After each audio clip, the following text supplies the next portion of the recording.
இன்றைக்கி வெஜிடேபிள் பிரிஞ்சி செய்ய போகிறோம். அதுக்கு தேவையான பொருட்கள் வெங்காயம், மிளகாத்தூள், தக்காளி, புதினாவும் கொத்தமல்லியும் கொஞ்சம் லைட்டாக அரைச்சி வச்சுருக்கேன், மீல் மேக்கர், இஞ்சி, பூண்டு, பச்சை மிளகாய், சின்ன வெங்காயம், சோம்பு போட்டு அரைச்சி வச்சுருக்கேன். கிழங்கா சின்ன சின்னதாக நறுக்கி வச்சுருக்கோம்.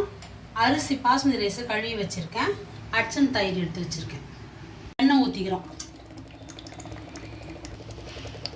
பட்டை, லவங்கம், ஏலக்காய் போட்டு வச்சுருக்கோம்.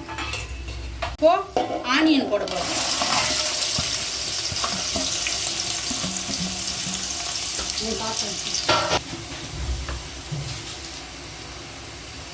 வெங்காயம் வதங்கிறதுக்கு கொஞ்சம் உப்பு போட்டுக்கிறோம். வெங்காயம் நல்லா வதங்கிடுச்சு.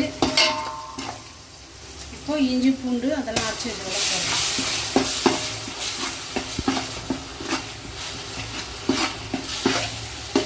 இப்போ இந்த பக்கம் தண்ணி நம்ம சூடு பண்ணிக்கிறோம்.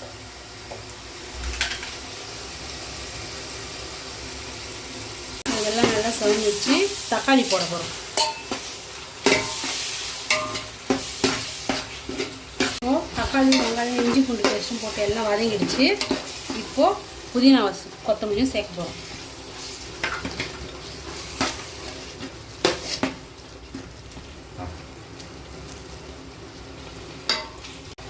இப்போது உருளைக்கிழங்கையும் மீன் மேக்கரையும் சேர்க்க போகிறோம்.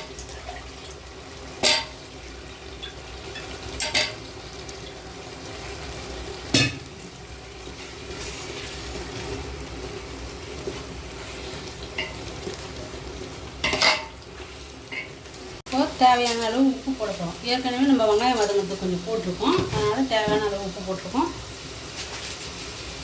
மிளகாத்தூள் போட போகிறோம்.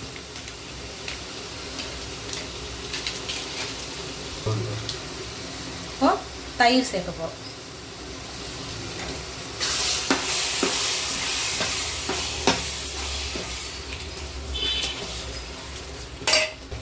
இன்னும் கொஞ்சம் தயிர் சேர்க்குறோம்.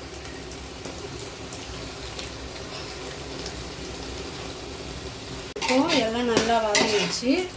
இப்போது எந்த கிண்ணத்தில் நீங்கள் தண்ணி அரிசி எடுக்கிறீங்களோ அந்த கிண்ணத்தில் தண்ணி 1க்கு 1.25 அளவு ஊற்றணும்.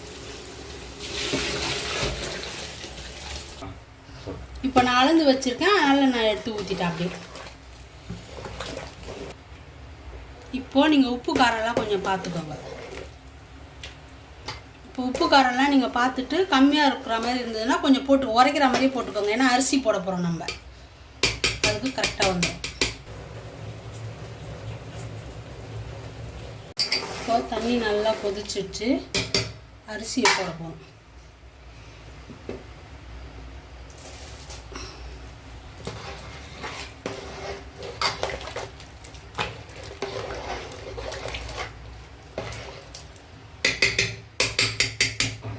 இப்போ நம்ம தட்டு போட்டு மூடிட போகிறோம்.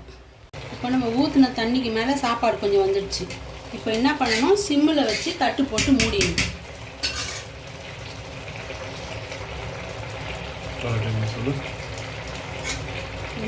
நம்ம ஊற்றின தண்ணிக்கு மேலே அரிசி வந்துருக்கு. இப்போ என்ன பண்ணணும், ஸ்லோவில் வச்சுட்டு தட்டு போட்டு மூடிடணும்.